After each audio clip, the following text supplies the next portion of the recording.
जय श्री कृष्ण। बड़ी सफलता चाहते हैं तो योजना बनाए बिना काम की शुरुआत ना करें। जब भगवान विष्णु श्री कृष्ण रूप में अवतार लेने वाले थे, देवकी और वासुदेव कंस की कैद में थे। कंस ने देवकी वासुदेव की 6 संतानों का वध कर दिया था। 7वीं संतान के रूप में बलराम देवकी के गर्भ में आए तो भगवान विष्णु ने योग माया से कहा था कि आप इस 7वीं संतान को देवकी के गर्भ से निकालकर वासुदेव जी की दूसरी पत्नी रोहिणी के गर्भ में स्थापित कर दो। इसके बाद कंस को यह सूचना दी जाएगी कि 7वीं गर्भ गिर गया है। योग माया ने ऐसा ही किया। इसके बाद जब 8वीं संतान के जन्म का समय आया तो भगवान ने योग माया से कहा कि अब मेरे अवतार लेने का समय आ गया है। जब मेरे अवतार का जन्म होगा ठीक उसी समय आप गोकुल में यशोदा के गर्भ से जन्म लेना। वासुदेव जी कंस के कारागार से निकालकर मुझे गोकुल पहुंचाएंगे और आपको लेकर कंस के कारागार में आ जाएंगे। जब कंस 8वीं संतान को मारने के लिए आएगा तब आप मुक्त हो जाना। भगवान ने जो योजना बनाई थी उसी के अनुसार श्री कृष्ण का अवतार हो गया।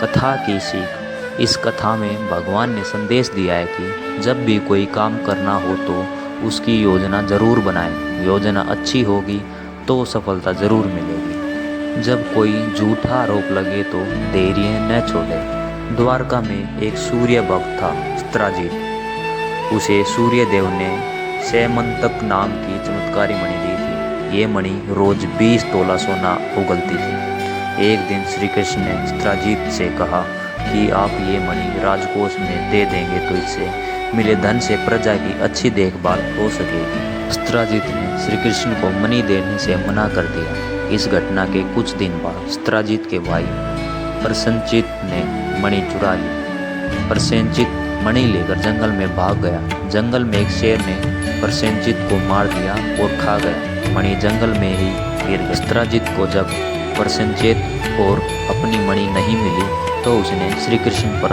आरोप लगा दिया कि कृष्ण ने ही मेरी मणि चुराई है और मेरे भाई की हत्या कर दी है। श्री कृष्ण पर चोरी और हत्या का कलंक लग गया। श्री कृष्ण ने उस समय क्रोध नहीं किया, धैर्य बनाए रखा और इस आरोप को कल साबित करने के लिए जंगल की ओर चल दिए। जंगल में श्री कृष्ण को शेर के पैरों के निशान दिखे और निशान के पास हड्डियों का ढेर दिखा। श्री कृष्ण समझ गए कि प्रसेनजित को शेर ने मार दिया और मणि यहीं कहीं गिर गई है। श्री कृष्ण मणि खोजते हुए एक गुफा में पहुंच गए। गुफा में जामवंत रहते थे। श्री कृष्ण ने मणि मांगी तो जामवंत नहीं दी। इसके बाद दोनों का युद्ध हो गया। युद्ध में श्री कृष्ण जीत गए। जामवंत समझ गए कि ये भगवान श्री राम के ही अवतार हैं। इसके बाद जामवंत ने मणि श्री कृष्ण को दे दी और अपनी पुत्री जामवंती का विवाह भी भगवान के साथ कर दिया। द्वारका लौटकर श्री कृष्ण ने वह मणि जामवंत से लेकर स्त्राजित को दे दी और पूरी सच्चाई बता दी।